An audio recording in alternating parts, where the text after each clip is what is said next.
Hanggang sa dumating po yung time na pinatay talaga siya. So, At si Kibuloy ba talaga ang naguutos na pumatay? Baka mga tao lang niya, hindi niya alam? hindi Siya ba naman po talaga? namin, kung ako, hindi naman namin gagawin yun kung hindi inuutos mula sa taas. Sino ba kami? Magagalit lang kami sa isang worker, sa isang tao na against sa ministry, na lumabas, galit lang. Pero pag inutos niya na gawin namin yan, gagawin po talaga namin yun. Mga kabayan, ikinagulat ng mga senador ang naging pahayag ng isa sa mga leader ng Angels of Death na binuo ng KOGC founder na si Pastor Apollo Kibuloy. Sa ginawang pagdinig sa Senado, ikinuwento ng isang leader ng KOGC at member ng Angels of Death ang mga karumal-dumal at hindi makataong ipinapagawa sa kanila ni Pastor Apollo Kibuloy kung saan ay lantarang ipinapaligpit ang mga kapwa nila miyembro na bumabaligtad at nagtatraidor sa KOGC, partikular kay Pastor Kibuloy. Diyan ba sa 2nd Metro Davao Signal Battalion kinukuha yung tinatawag na Angels of Death? Actually po, meron po tayong diyan po niya kinukuha. Yung ibig kong sabihin, yung Angel of Death po kasi, yung mga nagpumapatay po, yung mga labi na sa kasamahan ko, na mga worker na napatay na po. Bali, kung saan po, for example, ako po, pag nakitaan ako ng loyalty, yung talagang gusto kong pakita yung faithfulness ko sa ministry, sa anak ng Diyos, maaari kong gawin yun. So yung pagkaalam nyo sa Angels of Death ay pumapatay sila, pumapatay pati ng workers, pumapatay ng workers para magpakita ng loyalty kay Kibuloy. Yung Angel of Death is nabuo po yun, yung sa mga against sa kanya. Like sa pastoral po, narinig niyo po sa kanyang yung na ano po ni Lulia, na papatayin yung mga pamilya nila, pag lumabas, pag marami silang alam, tapos lumabas sila, hindi na sila maaaring makalabas sa ministry, sa poder niya. Kung matatandaan, isang loyal member at opisyal ng KOGC ang tumakas matapos ang ilang taong paglilingkod sa KOGC dahil sa mga pang-aabusong naranasan sa kamay ni Pastor Kibuloy. Ayon sa kanya, nakaranas siya ng 2 beses na dry fast o walang kain sa loob ng 10 araw bilang parusa sa tuwing may nagagawa silang kasalanan. And yung una pong dry fast, yung unang set ng pagpapadry fast sa inyo na 10 araw, walang pagkain, walang tubig. 10 araw na walang tubig at 10 araw na walang pagkain? Yes po, that's true. Paano nyo po na-survive yun? I did not even think I would survive. Opo. Because of course, the place was cold. And then every time, in the morning when I took a bath, so parang doon ko na lang nalalasap yung tubig. Kaya I keep taking a bath 3 times a day. Iniinom nyo na lang yung Halos, hindi naman mainom tubig kasi pampaligo. natatakot ka namang baka masira yung tiyan mo. Parang ganun lang. Sa kabila ng kanyang testimonya at pagbubunyag sa Senado, kinumpirma naman ito ng isa pa niyang kasamahan na nakaranas din at naging saksi sa mga kalupitan na ginawa ng kanilang pastor kung saan ay maraming ipinagbabawal sa loob ng compound, kabilang na ang pakikipag-usap sa kapwa nila member habang isinasagawa ang parusang dry fasting. Yung naranasan yung fasting, nauso po yan dati. 99, I was there in Tamayong. Kaya po, totoo po yung sinabi niya, na bawal po talaga silang kausapin. Bawal pong tulungan, bigyan ng pagkain kasi madadamay ka. Tsaka yung hindi naman po sila makakain talaga kasi yung mess hall separate. Nasa taas sila, yung mess hall nasa baba. Makikita sila kung kakain. Tama yung sinabi nila, in order for them na mag-survive yung physical nila, inom ka talaga pag naliligo ka. Yun ang testimony din ng mga nakaranas din ng fasting na nakausap namin after nun. Samantala, isang audio record naman ni Pastor Apollo Kibuloy ang ipinarinig sa Senado nitong si Senator Risa Hontiveros habang binabantaan at tinatakot ng pastor ang isa sa kanilang miyembro na ipapaligpit pati na ang kanyang pamilya sa oras na magtraidor sa kanya at hindi sumunod sa kanyang mga kagustuhan. Gapakita sila sa inyo sa internet, malipayon sila. No? Ganong gapakita po man sila diyan, malipayon sila. Kaya di sila malipayon. Kato sila, gukuro na ko to. Abin tapos na po sa ila. Pabayaron po sila tanan. Kaya naiutang sila sa ministry na ako. Naiutang sila sa kingdom. Bubayad to sila madali, madugay. It will take 5 years, it will take 10 years. It does not matter. basta nakatutok sa ilang angel of death.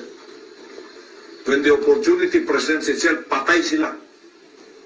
Pila nakapastoral ang naigo nga tapad sa kuha.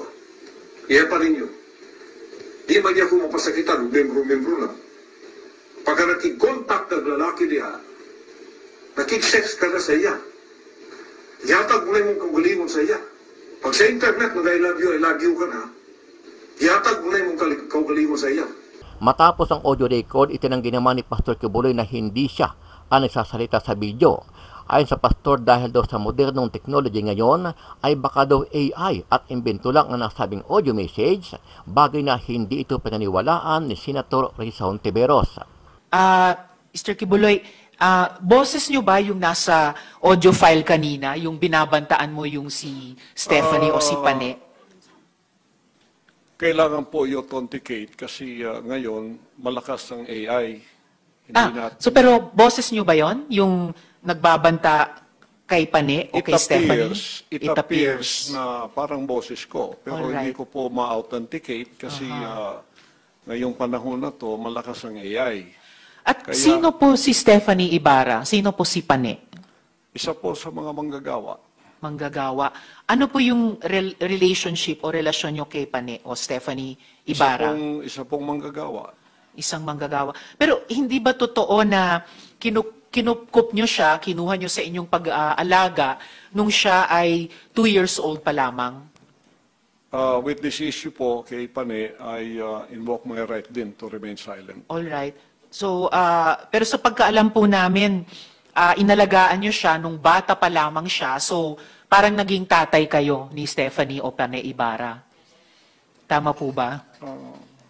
I invoke my right to remain silent Invoke. po sa issue na yan. Okay. Kasi sa audio file naman po, sa kabila nung sa pagkaalam ay kinupkup nyo siya nung 2 years old pa lamang, bata pa lang siya, na parang naging tatay kayo niya. Pero sa audio file, bakit parang asawa? Asawa nyo kung ituring itong si Stephanie o Pane. I invoke my right to remain silent on that Alright. issue rin po. Ano ang masasabi mo dito, kabayan? Sama-sama nating panuorin ang buong video at pakicomment nyo po ang inyong mga reaksyon at sariling opinyon. Pero bago yan, sa mga hindi pa po nakasubscribe sa ating channel na Kabayan News PH, pakipindot po ang subscribe button at pakiclick na rin ang notification bell para lagi kayong updated sa mga bagong upload natin na legit at napapanahong balita. Maraming pong salamat. So, batay po pa rin po dun sa testimonyang binasa nyo kanina. Anong taon nga po kayo sinimulang abusuhin ayon sa inyong testimony at alaala? It was in October of 1993.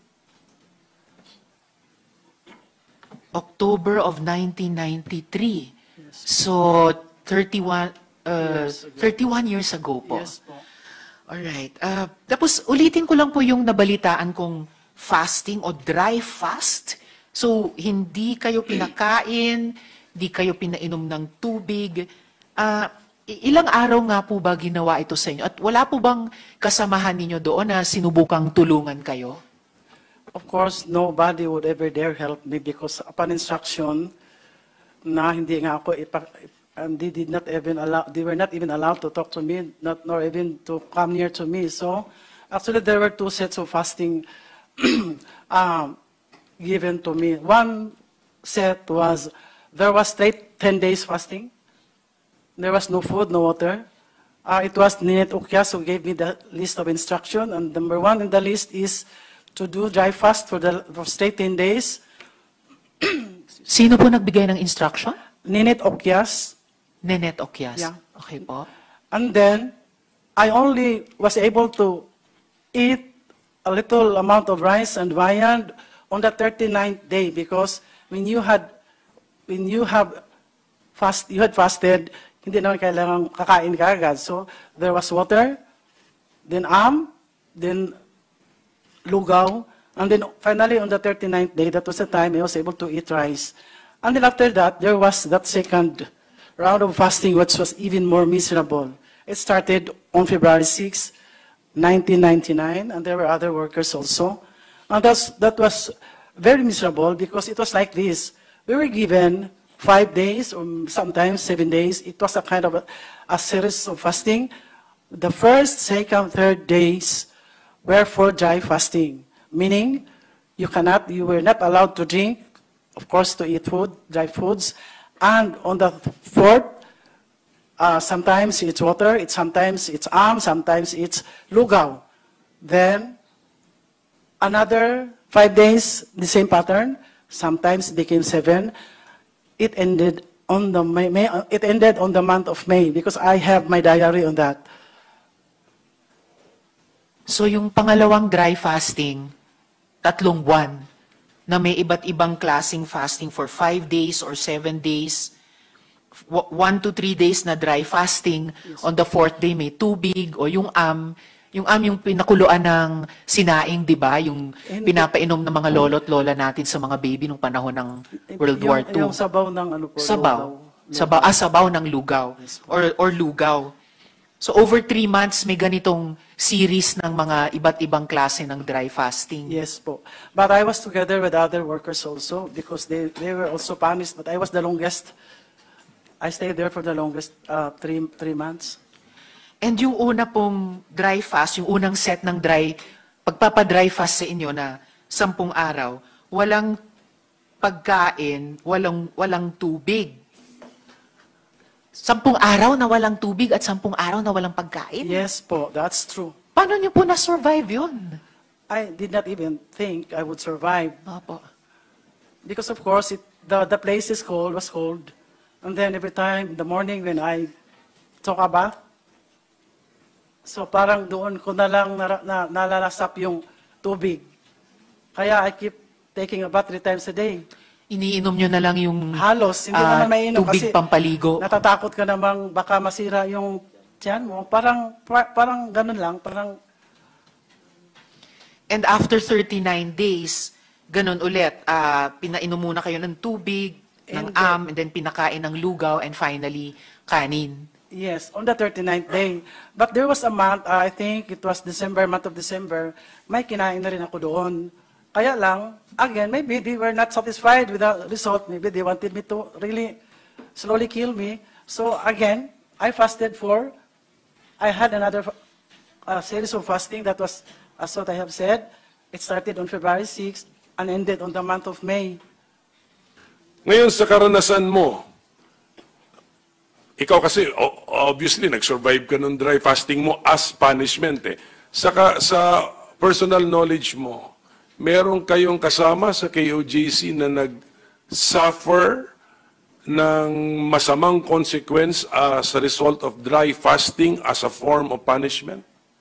Wala naman akong Wala kang alam. because Okay, I left 1993. 1999, you pa left po eh. 1993? When did you leave? 1999 pa po. 1999. Sige po.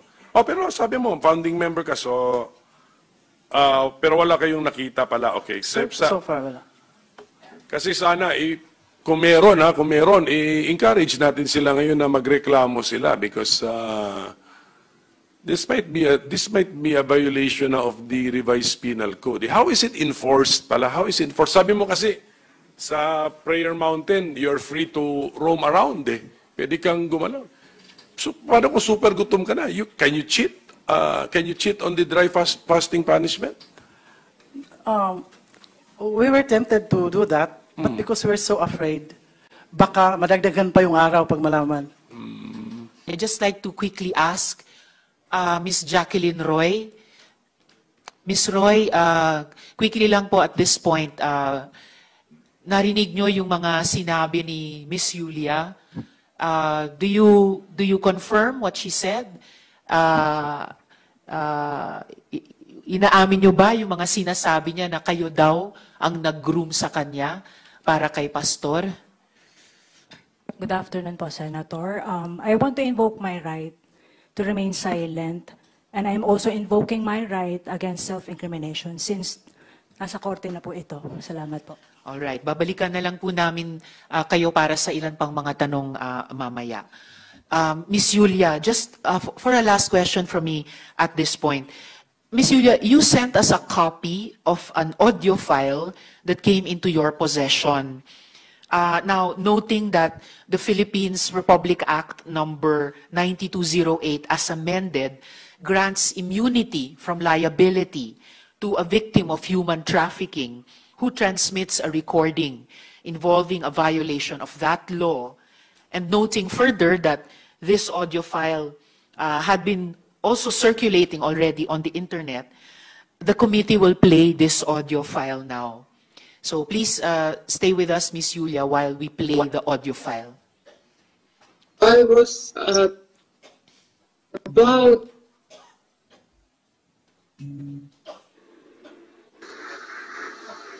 Ang makagamit sa inyo, ang anak lang. Walay lain, walay kabubuto niya. Ikaw, pani, may number 1 niya. Pag gilapas nimo, imo gilapastanan ang balaod. At yun kang ulay ko kaluoy, pinagi sa duha o tulo ka saksi. Nabingwit na satanas dire. Gapakita sila sa inyo sa internet, malipayon sila, no? Ganong gapakita po man sila diyan, malipayon sila. Kaya di sila malipayon. Kato sila, gukuro na ko to. Abin lang, tapos na po sa ila. Pabayaron po sila tanan. Kaya naiutang sila sa ministry na ako. Naiutang sila sa kingdom. Bubayad to sila madali, madugay. It will take 5 years, it will take 10 years. It does not matter. Basta nakatutok sa ilang angel of death. When the opportunity presents itself, patay sila. Pila na kapastoral na naigo na tapad sa kuha. Iya pa ninyo. Di ba niya ko mapasakitan, membro-membro na. Pagka nakik-contact ng lalaki niya, nakik-sex ka na sa iya. Yatag mo na yung kagalingon sa iya. Pag sa internet, I love you ka na, yatag mo na yung kagalingon sa iya. Dato ko, nagsaliko sa imo, yatag na kung gugman ako sa imo, gitraidor ko nimo. Driver, gitraidor ko nimo. Kung sa'yo akong buhaton. Dato ko, para mabawi akong tungo kung sa'yo akong buhaton. Ikaw, ugang driver, patyon ta ka. Siguraduhin na ako mamatay ng buha. Dito pa ako makabawi sa akong tungo. O bitaw ang Muslim, doon ay honor killing. Dili mo katalikodan ng ministry. Pwede mo mga matay. Pero yung pagtuo, pwede mo matalikod. Yung anak ay gusto ninyo matalikod. Sulod daw mo GNPA. Bisang kadre ka lang, sulod ka GNPA. Pagka naka-lecture na kang kapila sa inaha, di ka nakagawas. Pag digawas ka, bukulong ka, patyon ka. Sulod mong mafia, sulod mong gobyerno sa Amerika. Pag ipasulod ka diya sa ilang CIA, ipasulod ka sa ilang FBI, ipasulod ka sa ilang NSA, nakabalo na ka sa ubang mga confidential niya. Tapos galit mo talikod ka, di ka bukuro. May ibog ko ng mga muros, ng mga Muslim. Na yung mga babae sila magpa-prostitute sa ilang mga warriors. Kasi para mawala stress. Tingnan nga po ang iyong weakness sa lalaki. Ilabay ninyo na kaya di na nakabubutol sa mahan. Kaya gihin mo na mong pastoral para sa anak lang mo.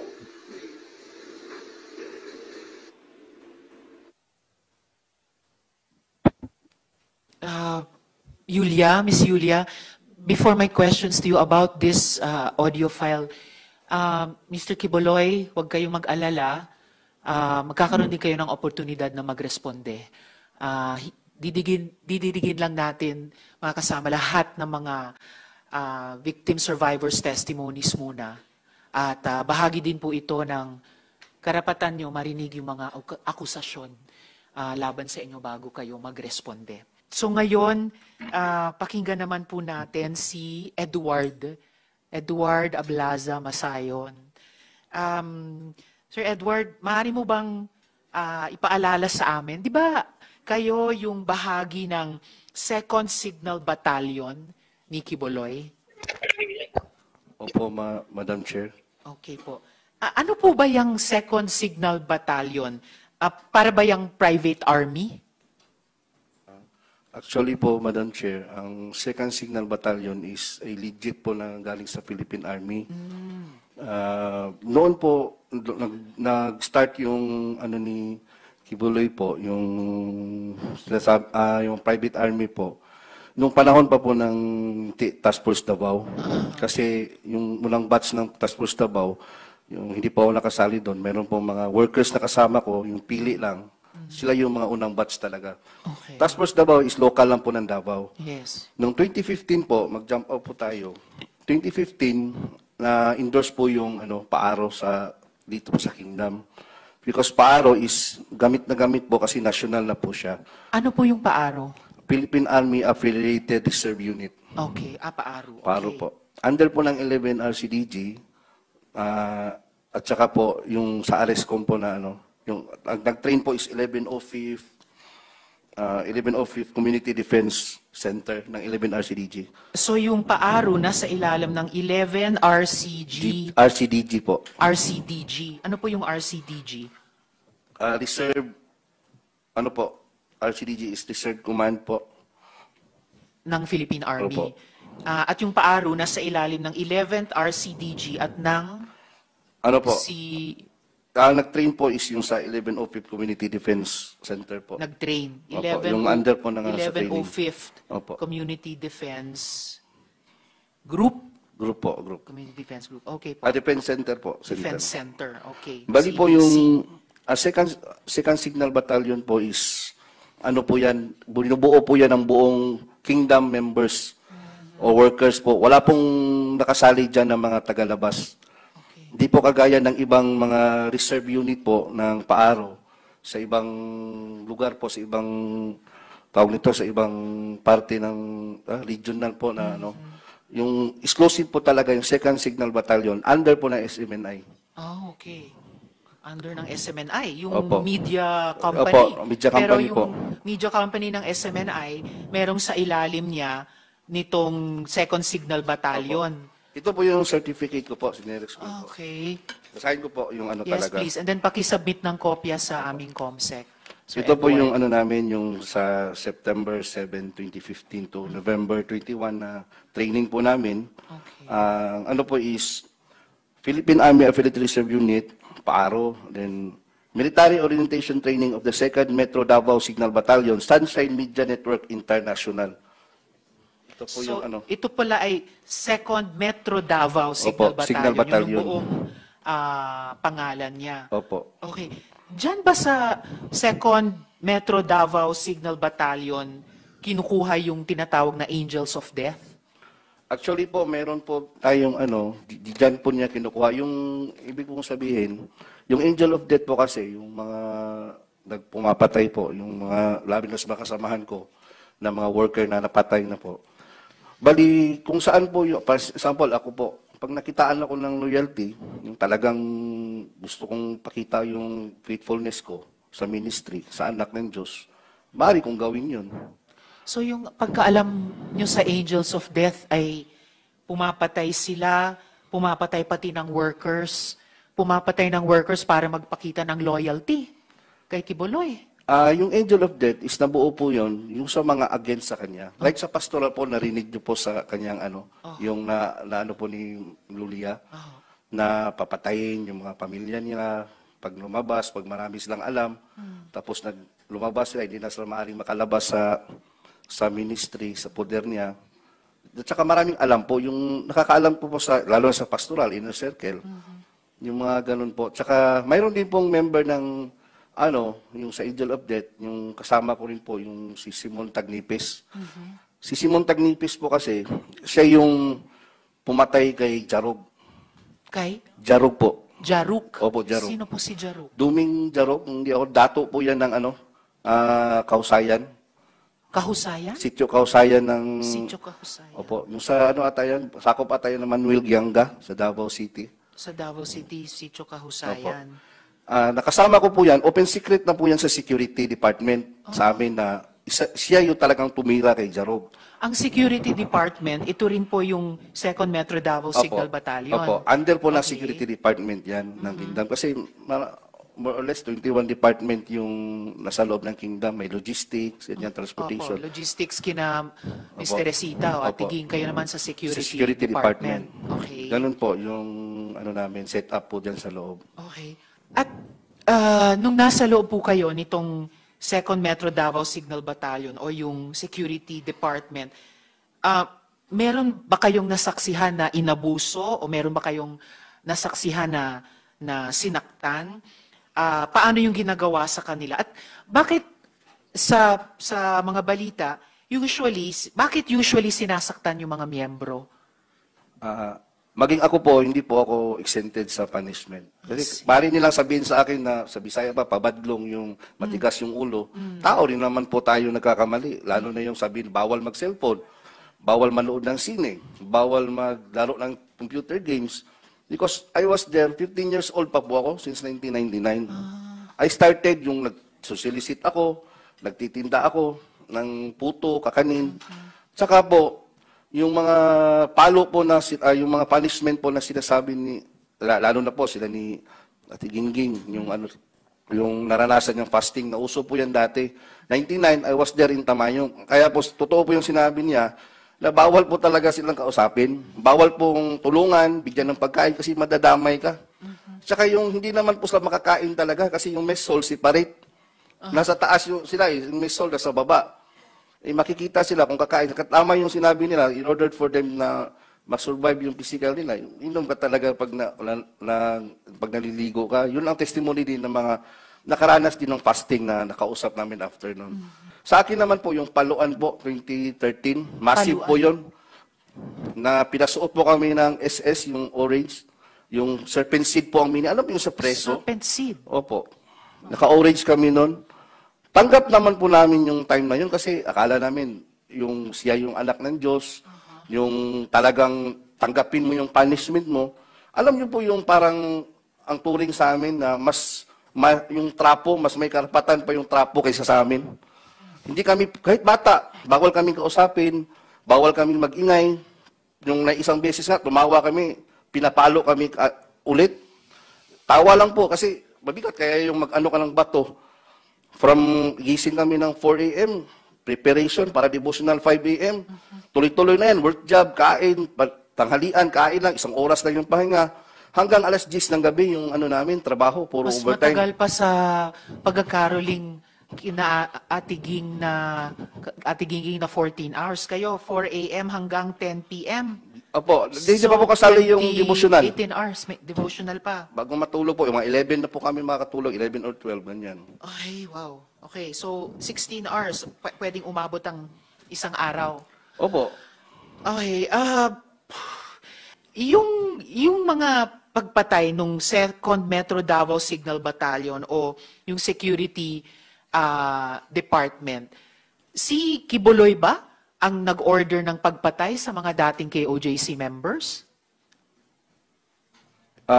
Opo, kasi yung kay Simon po kasi, sabi nila sa amin yan. Yan po si Simon nakausap ko si Simon. Tagnipes. Opo. Way back, yun? Hindi ko naalala yung mga taon na yun. Pero sabi niya na, kasi may galit daw kasi si pastor doon sa yung Jaruk, kasi yung lupa niya doon, ayaw ibenta. Jaruk. Opo. Si Jaruk at si Simon Tagnipes ay parehong tao or Hindi po, iba. magkaiba sila? Opo. So bakit, kung galit si Kibuloy kay Jaruk, bakit papapatayin si Simon Tagnipes? Si Simon po kasi, nung matapos niyang patayin si Jarug, Siya ang pumatay kay pumatay Jaruk. talaga. Matapos niyang barilin si Jarug, nagkasama ko siya sa KOGC compound, doon sa Katitipan, na kung saan security din siya. Parang normal lang, parang walang nangyari. Hanggang sa lumabas siya, yung paglabas niya po, hindi pa siya nagkaroon ng threat kasi nanahimik lang siya nung time na yun. Pero hindi namin alam bakit few years, ilang taon na, bakit nag-live siya ng Facebook against na siya ngayon kay Kibuloy po. Nagdala na siyang Bible, yung against sa doktrina. Sabi ng niya, yung mga kanyang pamilya niya, pinuntahan siya doon, nilapitan upang pabalikin. Ngayon, ayaw na niya kasi sabi niya, ngipin sa ngipin, mata sa mata. Kumbaga, nakasala siya ng nakakuha siya ng buhay, nakautang siya ng buhay ng tao, kailangan din niya, parang natanggap na niya. Yung pagpatay niya kay Jaruk. Oo, tanggap na niya na may mangyayari din sa kanya.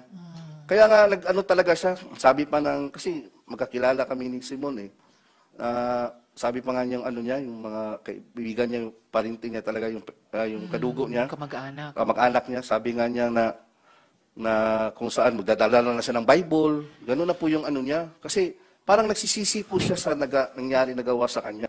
Hanggang sa dumating po yung time na pinatay talaga siya.